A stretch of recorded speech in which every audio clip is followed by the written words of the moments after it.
Agora são 7h47. O Supremo Tribunal Federal formou maioria nesta quinta-feira a favor da tese que pode levar à anulação de sentenças impostas em casos da Operação Lava Jato. Por 7-3, ministros do Supremo decidiram que delator e delatado são réus diferentes.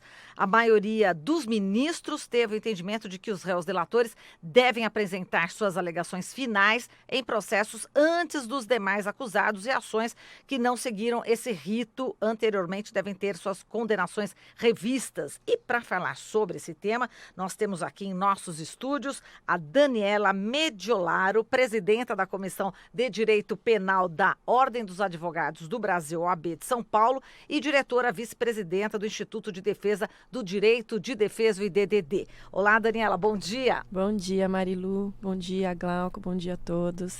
Bom, Daniela, como é que você chegou a acompanhar, né, esse julgamento? Acompanhei bem. Exato. E como é que você viu esse resultado? A gente vai ter na próxima quarta-feira, né, a continuidade com os votos ainda do Marco Aurélio de Mello e também do Dias Toffoli. Mas o que se coloca agora é essa questão também do limite, né, ao alcance dessa decisão, né? Como é que você imagina que pode acontecer na próxima quarta-feira? Vamos lá, por partes. Eu fiquei muito feliz com a decisão, porque eu acho que ela reflete o que dispõe a nossa Constituição da República, né? O réu, ele tem sempre o direito de falar por último. Então, ainda que nós estejamos falando de réus colaboradores, eles têm uma posição diferenciada, eles têm uma situação de privilégio no processo penal, e o réu que não é colaborador, ele diferentemente do colaborador, ele não tem essa situação de privilégio, ele tem todo o aparato estatal contra ele, inclusive no que diz respeito àquela delação que é feita contra ele. Então, é uma decisão que respeita o princípio do contraditório, né, que é previsto na nossa Constituição, e que respeita o devido processo legal. Então, acho que o Supremo ontem deu uma lição de respeito à Constituição da República. Fiquei bem feliz. No que toca às expectativas, Marilu, eu realmente ainda não sei te dizer.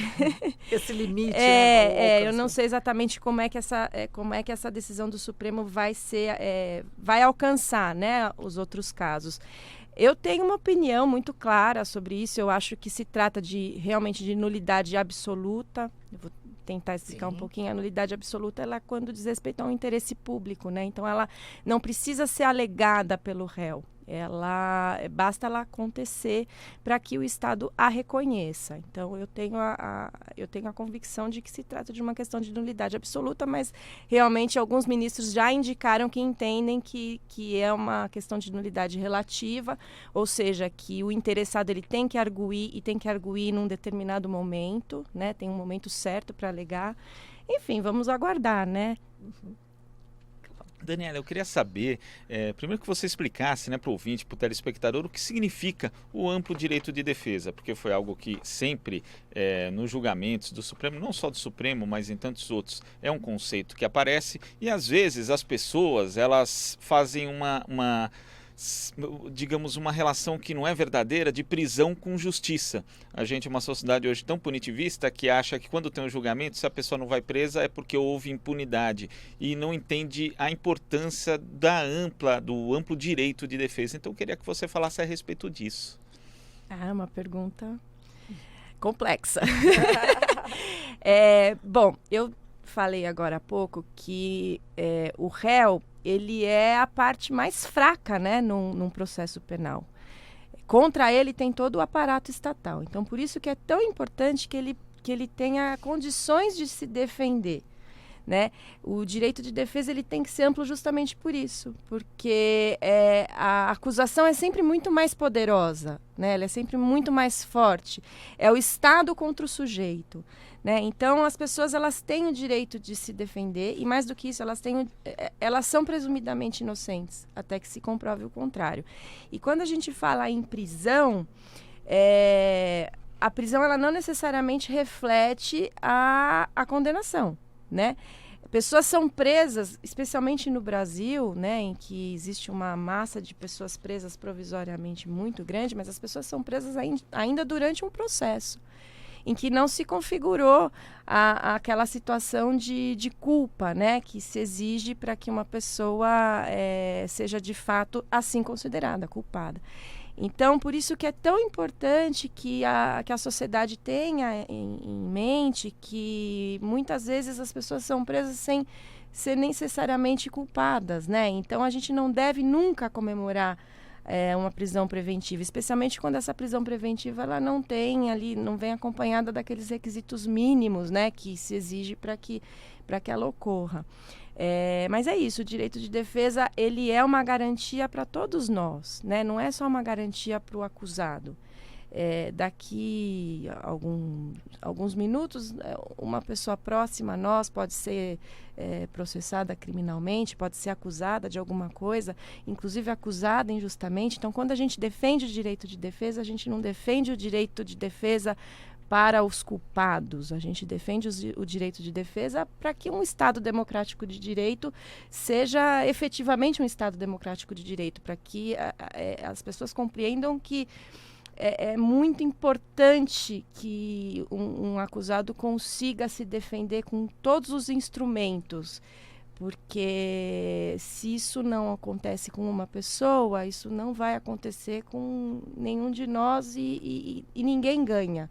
Ninguém ganha quando o direito de defesa ele não é respeitado. Muito bem, até o Alexandre de Moraes falou, né? O devido tem que respeitar o devido processo legal, contraditório, ampla defesa, não são firulas, né? Segundo imagina que são garantias constitucionais, né? São dos preceitos mais importantes para uma sociedade civilizada. Então, de fato, a gente tem sempre que pensar que quando se tem esses direitos garantidos, nós vivemos, enfim, numa sociedade civilizada. Daniela, falando em poder, né?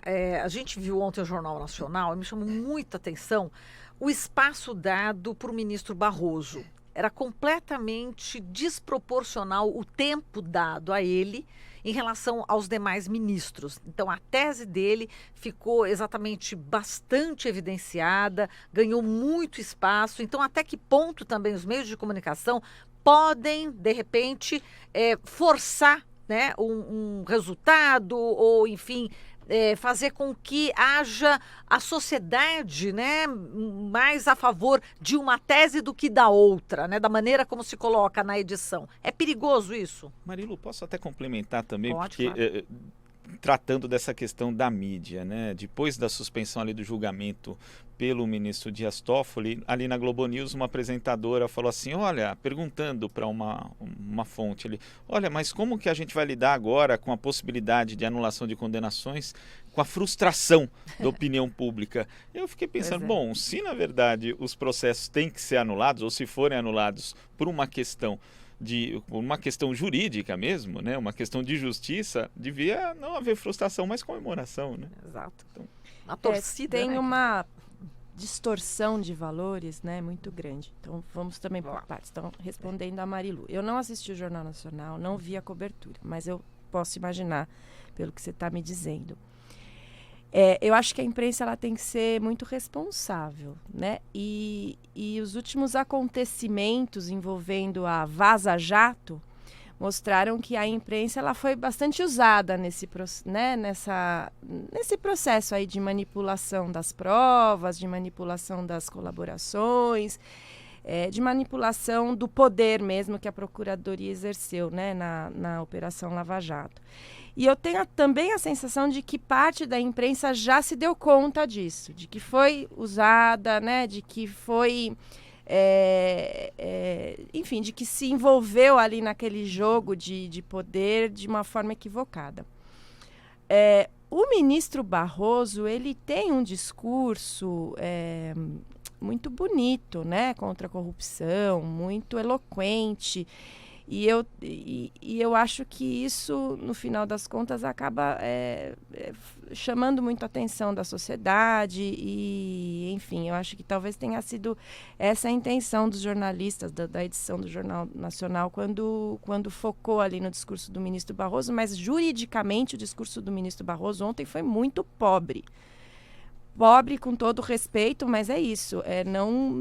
Ele não enfrentou a questão jurídica, ele não enfrentou em absolutamente nenhuma das questões postas, especialmente sob o ponto de vista constitucional, o que me surpreende, porque a princípio ele é um doutrinador, né, do direito constitucional, mas o fato é que ele foi mais na linha de que, olha, nós precisamos combater a corrupção, porque a Lava Jato, porque onde já se viu, se nós anularmos esse processo, que vai ser...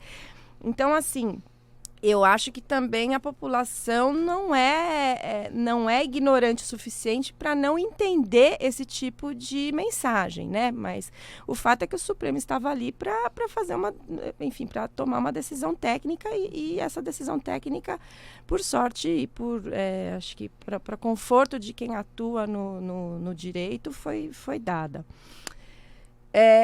Glauco, você pode retomar a sua pergunta? Desculpe. A da Globo News. Não, era justamente né? da apresentadora, claro, da frustração. Eu acho o seguinte, uma decisão nula é algo que não deve ser comemorado mesmo. Eu entendo. Mas não é culpa do Supremo que essa anulação ocorreu. É culpa do juiz que a deu causa. Então, se existe alguém que tem que ser responsável por isso, se existe uma entidade, se existe um órgão que tem que ser responsável por isso, é o Judiciário na primeira instância. É a 13ª Vara de Curitiba que permitiu que houvesse essa inversão processual. E não só da 13ª da 13ª Vara de Curitiba, mas também da turma do Tribunal Regional Federal e do Superior Tribunal de Justiça, que não quiseram enxergar algo que, na minha opinião, é cristalino. Na 10ª Vara de Brasília, na 10ª Vara Federal de Brasília, correu aquele processo contra o ex-presidente Lula, e que foi promovido por uma delação do Delcídio do Amaral. Não sei se vocês se recordam. Pois é. Eu acompanhei esse processo porque eu era advogada de um dos corréus e foi suscitada a questão da inversão processual. Nos interrogatórios, porque a princípio o ex-senador Delcídio seria ouvido após alguns réus que não eram colaboradores, e nós da defesa questionamos e o juiz concordou que haveria ali uma inversão processual e ele deixou o colaborador ser ouvido primeiro, interrogatório, e só então os réus que não eram colaboradores seriam interrogados. Mesma coisa em relação às alegações finais. As alegações finais do ex-senador Delcídio foram apresentadas antes e a dos réus que não eram colaboradores depois. Então, essa questão não é uma questão nova, né? Isso foi tratado inclusive num caso da Lava Jato, mas que não é da Lava Jato de Curitiba.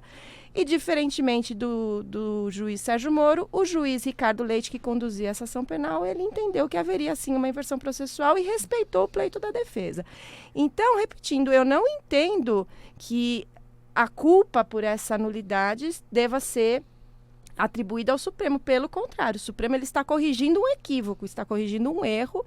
E quem cometeu esse erro foi o Judiciário em primeira instância, foi o então juiz Sérgio Moro. Exato. E até o Alexandre de Moraes, né, nessa linha, disse que nenhum corrupto deixará de ser condenado porque o Estado respeitou o devido processo legal, contraditório e ampla defesa. Exatamente. É nessa linha mesmo. E é isso. E o Estado que arque com as consequências da sua ineficácia, da sua maneira equivocada de lidar com o processo penal. Quer dizer, salta aos olhos, então, ver toda a manipulação que ocorreu e ainda ocorre na imprensa em relação à Operação Lava Jato? Salta aos olhos, mas não surpreende, né? Porque é isso, no final das contas, que vem de jornal, é isso que mobiliza a opinião pública, né? Porque você defender o cumprimento da lei, defender o respeito ao processo penal num caso que envolve a corrupção, que envolve um caso tão emblemático como a Lava Jato, Não é uma posição realmente muito simpática, não é uma posição simples, mas é isso. Nós precisamos defender a legalidade, porque a legalidade ela tem que ser para todos, corruptos, empresários, congressistas, para todo mundo, para mim, para você, para o traficante, porque é isso, nós pretendemos viver num estado civilizado. Então não existe justiça para um e justiça para outro. A justiça tem que ser para todos, ela tem que ser igual para todos. A Constituição é de todos. Exato. E não seria porque também tem entre as pessoas, né, que seriam praticamente atingidas, né, com essa decisão, o ex-presidente Lula? Eu não tenho dúvidas de que isso está pesando bastante, mas eu acho que ontem o Supremo deu mostras de que não vai se levar por isso, né? Então, havendo ali uma ilegalidade, havendo ali uma situação de nulidade, o Supremo ele tem e teve que dar a sua palavra final e respeitando a Constituição, e como eu disse, fiquei muito satisfeita com a decisão de ontem. Daniela, eu queria voltar para o voto do ministro Barroso, que tem um ponto que ele diz o seguinte: o mensalão é um ponto de inflexão muito importante, porque a partir daí houve uma reação da sociedade brasileira que progressivamente foi deixando de aceitar o inaceitável, e as instituições começaram a corresponder a essas demandas da sociedade. Talvez o mensalão, a ação penal 470, tenha sido um ponto de inflexão, mas não nesse sentido, né? No sentido da espetacularização da justiça, do aparecimento ali de juízes estrelas, de procuradores que também estelares ali no caso. É isso mesmo, Daniela? Você vê também como um ponto de inflexão no sistema de justiça brasileiro ali a ação penal 470? É interessante, né? O ministro Barroso ele fez essa comparação do mensalão com a Lava Jato, mas ele foi um ministro muito equilibrado no julgamento do mensalão. Muito. E ele teve muito cuidado na análise do caso, na análise do processo, nas questões do respeito ao contraditório, da ampla defesa, do devido processo legal. Então, assim, de fato... É interessante ele trazer o mensalão como exemplo, e num caso em que ele, diferentemente de muitos outros ministros, ele agiu com muito equilíbrio naquela ação. Mas, de fato, o mensalão ele teve esse papel, né, de trazer a sociedade para discutir questões que envolvem corrupção em grande escala, né, ou pelo menos... Não em grande escala em termos numéricos, mas em termos de personagens mesmo, né? Acho que o mensalão foi um divisor de águas nesse sentido. E eu sinto que o grande problema do julgamento do mensalão foi, quando você disse na espetacularização do julgamento, acho que a TV Justiça ela tem esse fator, né? É muito legal, eu acho que é muito interessante que a população tenha acesso ao judiciário, conheça ali como é que funciona o Supremo Tribunal Federal, mas, ao mesmo tempo, julgamentos ao vivo, né, televisionados, eles proporcionam esse tipo de reação, né? Somos todos seres humanos, eu acho que todos têm muita vaidade, então às vezes em alguns momentos eu já cansei de ver julgamentos em que os ministros eles estavam ali muito mais preocupados com a sua própria imagem enquanto declaravam ali o seu voto do que com o voto em si. Então, eu acho que a TV Justiça, ela causa muito isso, né? As sessões que não são televisionadas do Supremo, elas têm um outro tipo de desenvolvimento. Elas ocorrem de uma forma muito diferente. Então, eu não sei, sem dúvida o mensalão, ele teve esse glamour, né? Todo mundo acompanhando, televisionado o tempo todo, foi muito polêmico, né? Envolveu personagens muito importantes. Eu acho que nesse sentido, sim, ele tem razão, Mas, ao mesmo tempo, como eu disse, ele teve uma postura muito diferente naquele julgamento, muito mais técnica do que ele está tendo agora. Agora, a sensação que dá é que realmente ele está querendo partir para um discurso de combate à corrupção que não é papel do judiciário. Politização do judiciário. E combater a corrupção. O juiz não combate nada. O juiz julga. O juiz decide. O juiz não investiga, não faz absolutamente... O juiz tem um papel, como diz o próprio nome, de julgar. Ele não combate crime nenhum. Quem combate a corrupção é a polícia, é o Estado, né? É o Ministério Público. O judiciário, ele decide. E decide sempre em favor do cidadão, em favor em favor da sociedade, em respeito à Constituição. Então, enfim... É isso. Só queria complementar em relação a essa questão do Barroso, que eu lembro até que, à época do julgamento do Mensalão, eu fiz uma matéria para a revista Fórum em que o Marco Aurélio Mello tinha dito que ele se preocupava com o jornal do dia seguinte, porque nós, do Supremo, estamos lá tal. E o Barroso fez uma intervenção à época que eu achei tão precisa que ele falou: eu não me preocupo com o jornal do dia seguinte, eu me preocupo se eu estou aplicando a lei ou não, se eu estou de fato fazendo justiça no caso concreto e tal. E para mim é tão chocante a mudança daquele Barroso para esse Barroso de hoje que realmente é de se estranhar. É estranho mesmo. Eu também noto essa mudança aí de Daniela, comportamento. A gente vai colocar o trecho agora de uma fala, não sei se deu tempo, então você fique muito à vontade, né, de comentar ou não. A gente apenas, para encerrar aqui, a gente vai colocar o trecho de uma fala que saiu do Rodrigo Janot, né? Enfim, a gente, não sei se você viu a notícia, né? Já infelizmente. Infelizmente, né? O ex-procurador-geral da República, Rodrigo Janot, disse nesta quinta-feira, tanto à revista Veja quanto ao jornal O Estado de São Paulo, que no momento mais tenso, né, da passagem dele pelo cargo, né, ele chegou a ir armado para uma sessão do Supremo Tribunal Federal com a intenção de matar a tiros o ministro Gilmar Mendes. A gente vai colocar um trecho desse áudio, em seguida a gente continua com a Daniela. Ia ser assassinato mesmo. Ele cria uma história mentirosa envolvendo a minha filha. E aí começou, enfim... E isso me tirou de sério. Foi num momento, logo depois que eu apresentei a exceção de suspeição dele, no caso não sei se foi do Eike Batista, no escritório onde a mulher dele trabalha, é advogado do Eike. Aí ele inventa uma história envolvendo a minha filha, que é advogada, que a minha filha advogava na parte penal para uma empresa da Lava Jato. E minha filha nunca advogou na área penal, ela saiu de série. A minha intenção eu fui armado, eu ia dar um tiro nele e depois eu ia suicidar. Foi a mão de Deus. Desisti e avisei que eu não estava passando bem e chamei o meu vice para fazer a sessão para mim. E fui embora. Ele estava na antessala da sala de sessão. Foi a mão de Deus. Não, ele estava na sala, é a sala onde fica o lanche, né? Que fica na entrada da sala de sessão. Aí eu vi, olhei e aí veio foi a mão mesmo. Cara, assim, eu sou um sujeito que eu não me incomodo de apanhar.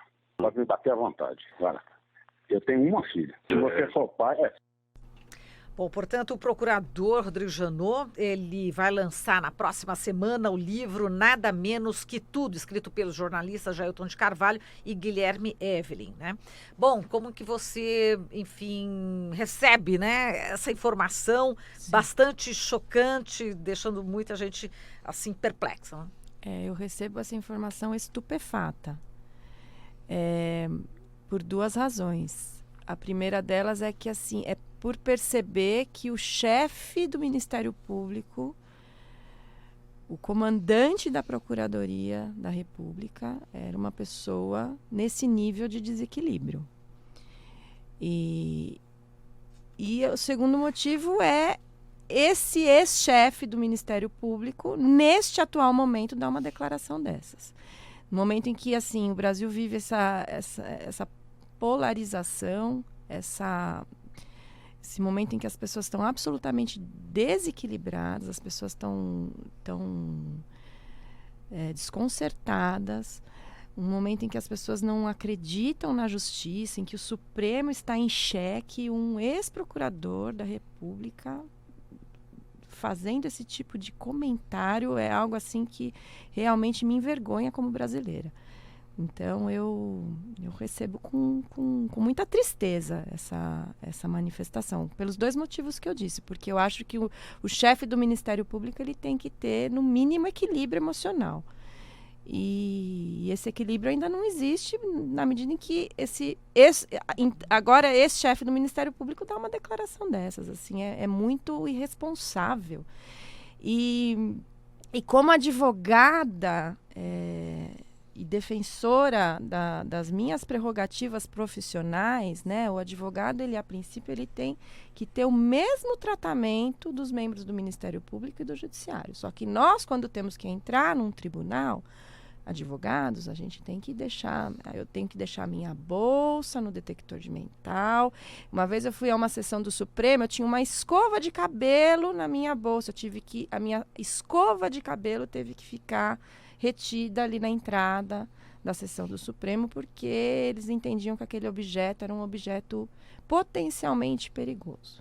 E aí eu descubro que um procurador-geral da República entra armado com toda a tranquilidade dentro do Supremo Tribunal Federal e, além de tudo, puxa uma arma e aponta essa arma para um ministro do Supremo Tribunal Federal. Então, assim, é uma coisa completamente estarrecedora, e eu digo que, como advogada, eu me sinto ofendida de ter que passar, porque é isso, ou todo mundo passa pelo detector de metal, ou ninguém passa, né? Eu, como advogada, não deveria, então, passar, né? Porque é isso. Agora, o fato em si já é reprovável. Agora, divulgar isso... É lamentável.